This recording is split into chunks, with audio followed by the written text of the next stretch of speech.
My name is Nicole Basher. I am the Vice President of the Lesbian and Gay Bar Association of Chicago. So we're so thrilled that everyone came out tonight to join us for this panel. You have a wonderful moderator in John Litchfield, who I've actually known for over 7 years, but he has so many accomplishments, I actually need paper to remember them all. But John is an attorney at Foley & Lardner law firm, where he practices in their labor and employment group. So he deals with all kinds of employment-related matters, including disability accommodations, family and medical leave issues, wage and hour compliance, and other federal employment issues. He's represented employers in federal and state litigation matters relating to race and disability discrimination, FMLA claims, and harassment. Among many awards, John recently received the National Immigrant Justice Center 2013 Rising Star Award for attorneys who demonstrate extraordinary commitment to ensuring access to justice for immigrants by devoting substantial time to pro bono work, serving a significant number of NIJC clients, and representing clients with particular complex cases. John has been selected as a rising star for the Illinois Super Lawyers for the past 2 years, and was awarded National LGBT Bar Association Best LGBT Lawyer Under 40 Award in 2011. Amongst all of those things, John serves as the president of the Lesbian and Gay Bar Association, in which he's overseen the board grow from about 12 of us to over 20 members. The LAGBAC is one of the oldest and most well-respected LGBT bar organizations in the U.S. In all the rest of his spare time, John also serves on the board of Equality Illinois, spending a lot of time vetting and supporting political candidates who are friendly to our community. So, without further ado, John Litchfield.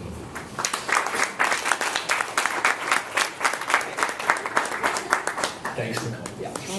Nicole's a good friend of mine. So just in case there's any confusion, there are no capes that come along with super lawyer stuff, as Joe will probably tell you, which is really disappointing when you get that award. So I'm here today to moderate a panel of really awesome people who are working behind the scenes and out in front on LGBT issues every single day, or issues facing the LGBT community.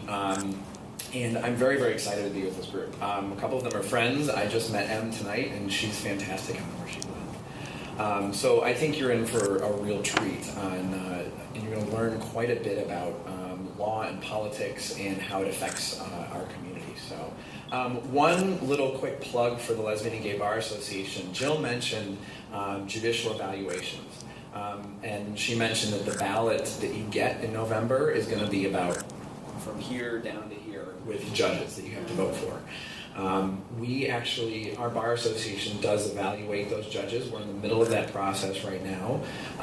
Our volunteer attorneys spend probably hundreds of hours a year interviewing, evaluating, looking at applications, and really taking a hard look at who is on our bench. And that is really, really important work. So you can always find that information and how we rate those judges on our website. You can find it from Vote for Illinois? VoteForJudges.org. Very easy one to remember.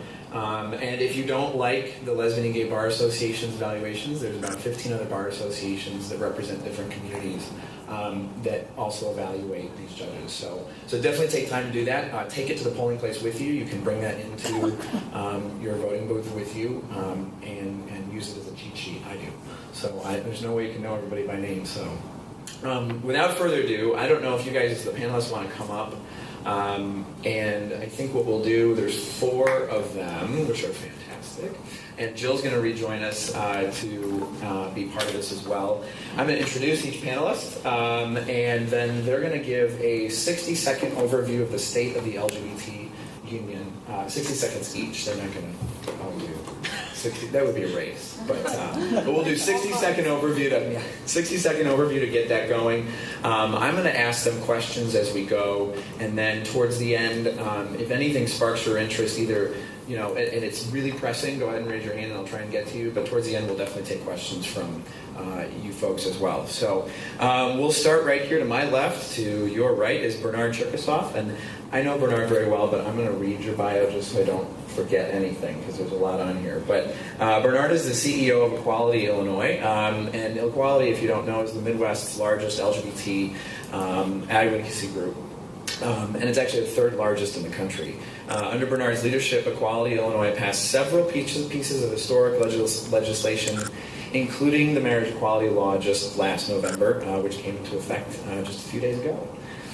Since joining the group in 2009, Bernard has developed and implemented new strategies to engage public officials and political leaders, to partner with major corporations and law firms such as United Airlines and Foley & Lardner and a whole bunch of other law firms, to strengthen the relationships with religious leadership and communities of faith, to engage the community at large, and really just to get the name of equality out there, not just here in Illinois, but also in Washington, D.C. Since 2009, Equality has grown to become the nation's third largest equality organization, and its work has been nationally recognized and covered as broadly as the New York Times, on Bill O'Reilly's The O'Reilly Factor, believe it or not, and as far as Canada, Italy, and in Japan as well. Bernard is a lawyer by training, and he, after serving for the Supreme Court of Israel as the international law clerk to the Chief Justice Aaron Barak, is that right? That's right. Oh, good. He practiced international transactions law before coming to Equality Illinois. So that's Bernard. To my right and to your left is John Peller. And John Peller is currently serving as the interim president of the AIDS Foundation of Chicago. Before that, he oversaw the AIDS Foundation's advocacy and policy work at the city, state, and federal levels, and served as AFC's vice president for policy. He served as a member of AFC's senior management team for a number of years, overseeing the organization's programs and operations. He's got at least a decade of nonprofit work under his belt. And before coming to the AFC, John worked with the Chicago Children's Advocacy Center, National Association of State Medicaid Directors, and American Public Human Services Association. He got his bachelor's degrees from Johns Hopkins, so he's a really smart guy, and his Master of Public Policy from the University of Chicago. And although he is from New York, he does live here with his partner, David. And then we have M. Vanderlinden, right, to my left over here. She works here at the Center on Halsted. And forgive me, actually, one of the things we discussed before we came in here is that Em is going to talk on transgender issues. And one of the things that I think is important, especially in the law, are proper pronoun usage. And I just used an improper pronoun, so I'm very sorry about that. Em works at the Center on Halsted in the Community and Cultural Programs Division. Z was born in Chicago and raised in Des Moines, Iowa, so with lots of corn around. But Z returns to Chicago with the Princeton Project 55 Fellowship, and I'll let her explain what that is. But basically, it's a post-grad fellowship to work in a community organization, and she is focusing on transgender issues with that fellowship here at the Center on Halsted. Z is a graduate of Princeton University with a degree in politics, another smart person to my left, and she specialized in Latin American politics, so quite a wide and diverse background over there. And then you met Jill a few minutes ago, and Jill is a member of the Lesbian and Gay Bar Association as well. I've known Jill for a number of years. So with that, that's our panel. I'm going to start with Em and let you give your 60-second overview of the LGBT, state of the LGBT union. All right. Let me see if I can get this mic on. I don't know if this one's going to be working for me. It's still working. I'll pass it over. Thank you. So again, my name's Em. So I want to give just a quick little overview about where we are right now as far as trans law. And I can't quite say just about trans law because I think this past year has been especially significant for a more social and cultural awareness of trans issues. We have people like Laverne Cox being on Orange is the New Black, which I have not finished watching, no spoilers. And you have people like Janet Mock and Carmen Correa, and just very fierce and strong trans women of color really taking a national prominence. So I kind of encase where we are in trans law with a larger awareness of trans issues.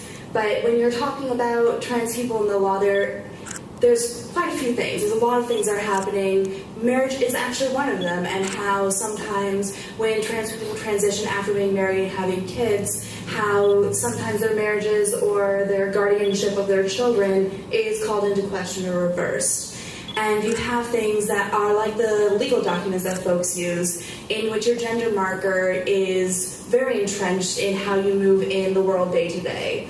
Then you also have anything that goes with your medical needs, which is a little bit dubious right now, because under the Affordable Care Act, we should be not discriminated against, but there isn't a ton of cases, there isn't a ton of time yet to test the waters.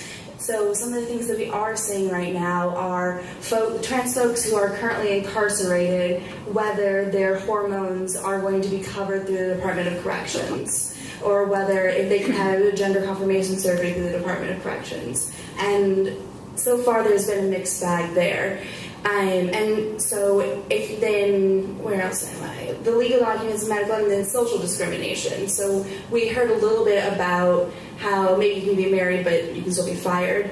There are even fewer protections for folks based on gender identity than there are for sexual orientation. So you're talking about oftentimes trans women of color are one of the most marginalized within the community in general, and then they're also facing a bunch of barriers to employment and benefits and housing, where folks can be turned away from housing and can be turned away from Social Security benefits if their paperwork doesn't all line up. So the process of getting your name changed and all that paperwork is quite long. So before I talk any more about that, I'll stop for now and move right along. Thanks. That was 120 seconds. That's it. We're next. Yeah. Great. So I'm Bernard Trepasov.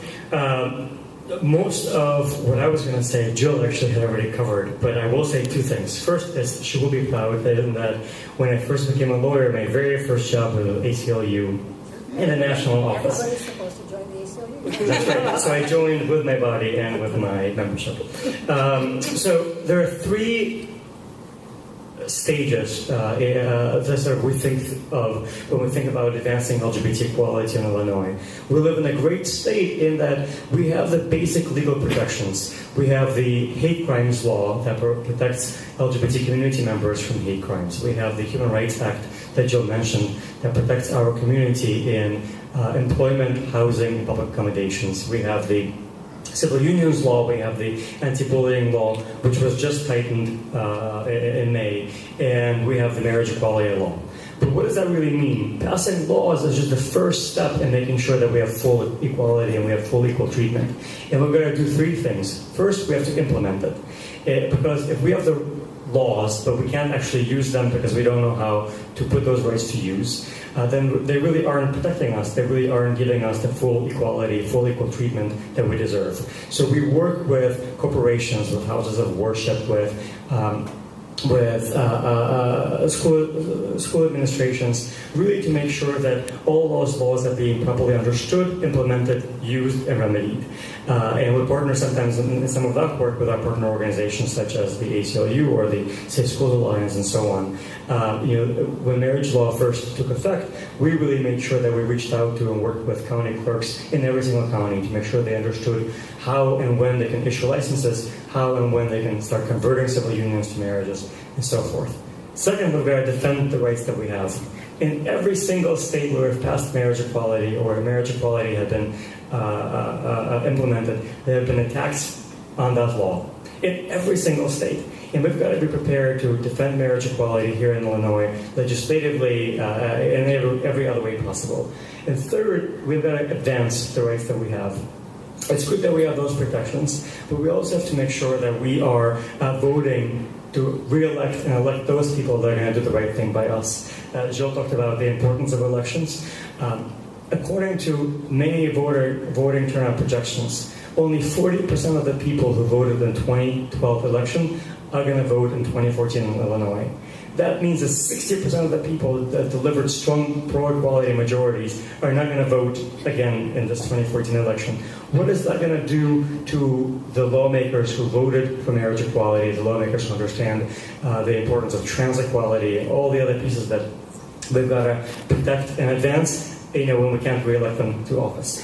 And studies also show that disadvantaged groups and those members like African Americans, Latinos, LGBT community members register and vote at much smaller rates in off-year elections than the general population. So we've got to make sure that we do that.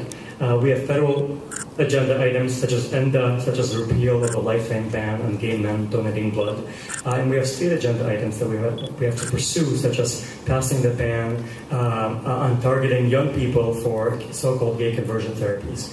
All of that work has to get done, even more so now that we've passed some of those big, high-profile items, and everyone needs to be involved in order to do that. Thank you. Thanks, Bernard. Good evening. I have to stand up so I can see everybody instead of being behind this giant podium here. So the most notable change in law for people with HIV this year was the implementation of the Affordable Care Act. And before the Affordable Care Act became law, remember, it was perfectly legal for insurance companies to discriminate against people with HIV and people with any pre-existing condition, so any illness, and not sell them insurance. And since HIV was first identified as a disease in 1981 by the CDC, we as AIDS advocates have been fighting for people with HIV to have the access to health insurance that they need to get healthy and stay healthy. And so it is revolutionizing access to care for people with HIV, that they can now go out and buy health insurance with subsidies or get access to Medicaid in the 26 states like Illinois that have expanded Medicaid to cover all low-income adults regardless of disability. So that change in law that advanced the Affordable Care Act has been truly revolutionary for people with HIV. Our challenge now is to deliver on the promise of the Affordable Care Act. And that's where our lawyer friends, our partners at ACLU, Lambda Legal, have been incredibly instrumental. Although it's illegal for insurance companies to discriminate against people with HIV and chronic illnesses, we're seeing that they're using all kinds of subtle ways to discourage people with HIV and other chronic diseases from enrolling and from using services. The Lambda Legal filed a lawsuit in Louisiana to force insurance companies to accept insurance subsidies from the Ryan White program. That lawsuit was successful. Here in Illinois, our governor made Illinois the first state in the nation to issue a memo to our insurance companies saying, you must provide full and adequate HIV medications or your plan could be found discriminatory and not be allowed to be sold on the insurance marketplace. And there was an insurance complaint filed in Florida against plans that have not provided adequate coverage to people with HIV. So those are just some of our challenges ahead. We're also working and to make sure that people who are trans have full access to health care under the Affordable Care Act, as Em mentioned. And our actions at the state level include hopefully an insurance bulletin from the Illinois Department of Insurance and changing a Medicaid regulation that prohibits the state Medicaid agency from covering trans services. So those are just one. That's one big victory, the Affordable Care Act, and some challenges ahead. Okay, you have anything to add? No. Okay. Thanks. I'm going to move. Well, probably not going to work. Do that. Okay, well, I'm going to start with Bernard and ask you a question. Jill talked a lot about the 21 states we now have with marriage equality, and they've gotten there a lot of different ways, right? Some have gotten there through judicial action, some have gotten there through a lot of lobbying efforts and legislative action like we did here in Illinois. Do you see whether one way of doing it versus another is more beneficial to the people of that state? So if they went the legislative route like we did in Illinois, is that an advantage, or is a court battle like up in Wisconsin, was that a bigger advantage, or maybe not? So the democratic process provides us multiple ways to achieve and secure our rights. And judicial process, the ballot initiative in some states, and legislative process are three of those ways where we can get that. So I think that however we get to full equality is a valid and legitimate way of securing our own rights. Now, it is helpful if there are multiple channels that affirm our rights. So in Illinois, for example, just as we were close to securing marriage equality legislatively, there was a case filed by ACLU and Lenda Legal in the state courts also arguing for marriage equality, and the denial of marriage equality was unconstitutional. And, they won a number of those cases even after we passed marriage equality, and it was signed by the governor, expediting the effective date, at least in Cook County and the other 14 counties that followed that guidance, that ruling. So it is helpful because it's a signal to the legislature that, don't even go down the road of trying to repeal marriage equality or even entertaining those attempts, because courts have already held that denial of marriage rights is unconstitutional. And people used to say that, the LGBT community is relying on the courts because they could never win this in the legislative process, or they could never win marriage equality at a ballot initiative. Well, then we started winning marriage rights in legislatures across this country. And they said, well, you can do it in legislature where you can, buy the votes, but you could never win it at a ballot box. And then in one single election cycle, we won them in all 4 states where marriage rights were on the ballot. So we've just sealed that argument that no matter how we try to secure our marriage rights, we're going to win because it's the right thing to do, and the American people support that. Thanks. On the same issue, actually, marriage equality obviously is advancing fairly, kind of at lightning speed, to be honest, over the past year since the Windsor case came down.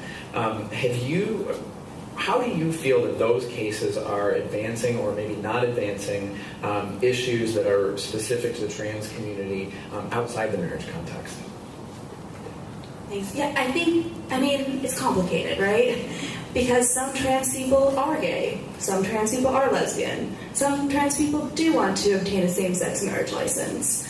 But I think there's oftentimes when you are, kind of with the arguments against us, when you're talking about really having very hefty legislative campaigns on the behalf of marriage equality, it sometimes leads you to pause, what else could we also be doing, or at what cost?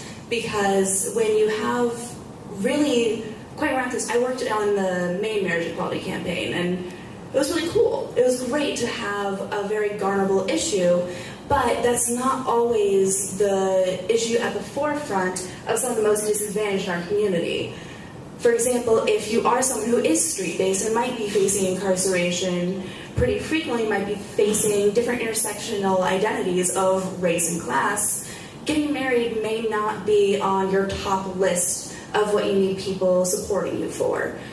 Different ways of maybe not being discriminated when you look for a job, that might be most important to folks who are the most disadvantaged even within our own community. So the types of arguments for marriage equality can also be types of arguments of what else could we be working for? What types of people are we putting up ahead? I've had conversations about Edie Windsor and how maybe a relatively wealthy white person doesn't have the same needs and wants and protections that a lot of folks in our community do have. So while it is advancing equality and really is working for the benefit of the community, it sometimes isn't the benefit of the whole community, but the benefit of the community that's the most palatable. Thank you. So, John, Em kind of touched on poverty affecting the trans community, and I think there's a lot, and actually also incarceration and how that there are particular issues facing the trans community.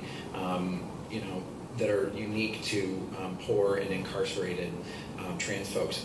That translates, I think, over to the work that you do at the AIDS Foundation. So could you touch on a few of the issues that might be facing poor and incarcerated individuals that are living with HIV in our system? Sure. So one of the drivers of HIV is poverty, and about 60% of people living with HIV are living below the poverty line. So obviously there's a tremendous connection there. The CDC found about 2 years ago that there's a generalized HIV epidemic in some of the poorest communities, poorest urban communities among heterosexuals. We also find that HIV and the correctional system are inextricably linked. There are higher rates of people living with HIV in the correctional system, and making sure that people with HIV who are incarcerated, when they're coming out of prison and jail, have the opportunity to be seamlessly transitioned into medical care is obviously critical. And the Affordable Care Act has made that possible. It's now possible to sign people up for Medicaid while they're still in jail or prison. And then if applications were being processed as fast as we hope they were, they would have seamless coverage when they come out. So that's a really important law change, because previously low-income people who were just poor couldn't qualify for Medicaid, and now they can, thanks to the Affordable Care Act. So that is really going to transform access to health care for low-income people with HIV who are coming out of prison or jail. Thanks. Jill, before we came out here tonight, we were talking a little bit about pronoun usage in the court system, and how that's really does affect the trans community, and maybe also the rest of the LGBT community. Can you touch a little bit on maybe some of the changes that have occurred over the last decade or so, or 2 decades, with pronoun usage, and then also where you see the court system going from here, and whether there's any entrenched kind of prejudices we need to work on changing? Yeah, we were talking before, we had a little pre-panel discussion. In my law practice, we've done probably a half a dozen divorces in which one of the people were transgender in various stages of their process. And in all instances in which identification papers hadn't been changed, so your driver's license, birth certificate, and your own appearance hadn't changed before the case was filed, the law requires the cases to be filed under the person's legal name and with the gender that is on their legal documents. So those cases are really hard, because as they don't finish quickly, and divorces, you may not know, divorces take 18 months to 2 years easily, and so a person can go through a lot of change in that time period, and it becomes very destructive for that person to be continued to be identified as he in the courtroom filled with lawyers, before a judge who sits up high before you and kind of continues to say that, and a lawyer on the other side continuing to use the wrong pronoun, basically. So it's an education process with the judges, and the judges have to control the courtroom. It'd be nice if the lawyers stop, but if the lawyers see an advantage in it, they're not going to stop, because that's part of the things that lawyers do. But the judges can control it. In one of our cases, we had a man who transitioned after the case was filed. And we knew he was going to when we took him on as a client. But all the paperwork had to be filed under his male pronoun and his male name. And his transition was very new to him, and as we know, some people's transition process, their physical exterior takes a while to be embraced by their interior. I don't know how else to say it. And so the judge continued to not be very respectful and allow the lawyer on the other side of the case to be very disrespectful. And at one point, Carol Jones, who's the lawyer in my office who was handling these cases, asked the judge, there was no court reporter in the courtroom, there was no reason why the judge couldn't identify our client in the female pronoun and by the name that she had taken, and the judge agreed. And I think that judge learned a lot through that process. I think it's our jobs as lawyers to have those conversations. I was also saying that because we are lucky now that we elected judges like Nancy Katz and other judges who work in the courtrooms in which family law comes up. Probate cases would be the same, the divorce cases are the same, where we have judges who understand the issues and will work to have educationalists. So there's going to be an educational happening in the Cook County court system with guardian ad litem lawyers who are the lawyers appointed to represent minor children and judges about trans issues in two levels. One, the one we're just talking about, respect. And the second one is where a child is presents as transgendered youth. And the issue at age 13 is whether you provide hormone therapy that would stop the female hormones or male hormones, depending which way you're going, from beginning to change the physicality of the minor. And if you have parents who don't agree, what do you do? And we can see it coming. Those judges are going to think that's a crazy the family member who thinks, what are you doing? You're messing with the hormones is going to be upheld. And the family member who says, gosh, there's suicide problems, there's all kinds of problems that are clearly documented. So those kinds of things are what I think we can do. This is not a legislative process, this is an educational process. The Lurie Children's Hospital has a fabulous program. If you know anyone whose child is going through this, or you think that child is transgendered or questioning, they are really good people there. So I think that it's really an educational process more than anything else. I don't know if I answered your question.